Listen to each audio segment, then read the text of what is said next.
সর্বশেষ জুলাই আন্দোলনে ডিবি অফিসে যাদের সঙ্গে আমার দেখা হয়েছে, এখানে সার্জেস বসা আছে, হাসনাত ছিল, আরেকজন সম্ভবত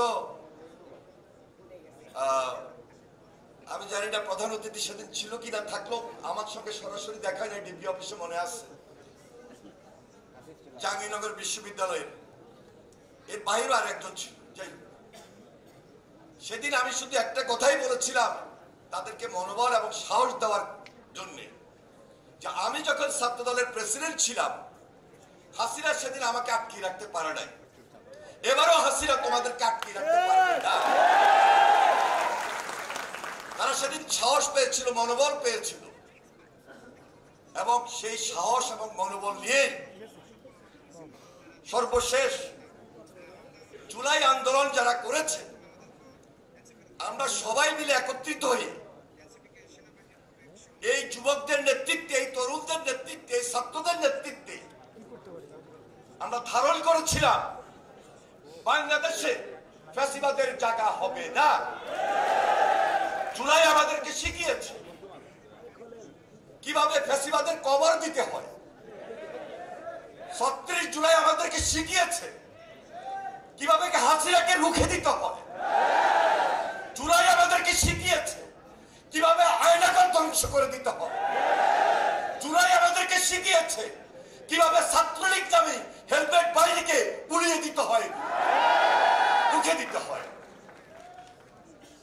আমার মনে হয় বেশি বক্তব্য দেওয়ার প্রয়োজন পড়বে না, তবে জাতীয় ঐক্যমত এর কোনো বিকল্প নাই, যেটি সুদৃঢ় ঐক্য, এবং সে ঐক্য হতে হবে ইস্পাত কঠিন দৃঢ় ঐক্য।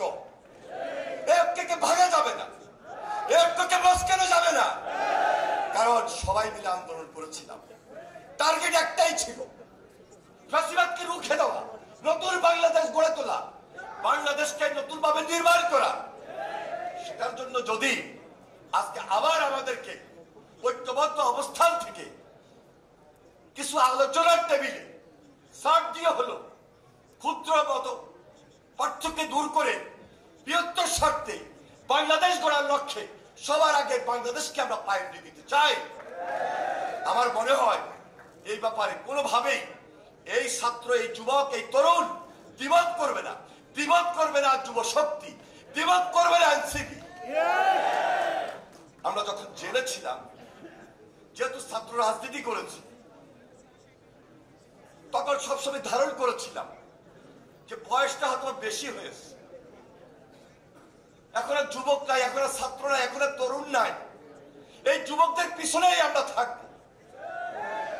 কিন্তু 5 তারিখের পর আমাদের এই তরুণদের, এই যুবকদের, এই ছাত্রদের ভাবমূর্তিকে ক্ষুণ্ণ করার জন্য কিছু কিছু ক্ষেত্রে লোভ দেখা দিয়েছে। লোভের ঊর্ধ্বে উঠে দেশের প্রয়োজনে যেহেতু রাজনীতি করছি, সম্মান এবং দেশ সেবাকে প্রাধান্য দিয়ে সেই টার্গেট নিয়েই আমরা এগিয়ে যেতে চাই। আমার দৃঢ় বিশ্বাস আগামী দিনে এই বাংলাদেশ যেমনি এখন রয়েছে হাসিনা মুক্ত, ফ্যাসিস্ট মুক্ত, যেমনি ওই পার্শ্ববর্তী দেশ, ওই ভারত আজকে যে ষড়যন্ত্রে লিপ্ত, আজকে যারা হাজার হাজার লক্ষ লক্ষ কোটি কোটি টাকা পাচার করে এখনো দেশ এবং দেশের বাইরে বসে ওই পার্শ্ববর্তী দেশের সহযোগিতায় পার্শ্ববর্তী দেশে বসে আমার দেশের বিরুদ্ধে, বাংলাদেশের বিরুদ্ধে, বাংলাদেশের রাজনীতিকে ধ্বংস করতে চায়, খুব দূর থেকে কিশোর গ্যাংদের মাধ্যমে তাদেরকে অর্থায়ন করে শুধু আমার সঙ্গে আপনার সঙ্গে 2-1টা সেলফি উঠিয়ে তারা আমাদের এই অগ্রযাত্রাকে ব্যাহত করতে চায়। একটু সজাগ যদি থাকি, একটু সতর্ক যদি থাকি, ইনশাল্লাহ আমরা ঐক্যবদ্ধ বাংলাদেশ, নতুন বাংলাদেশ করতে সক্ষম।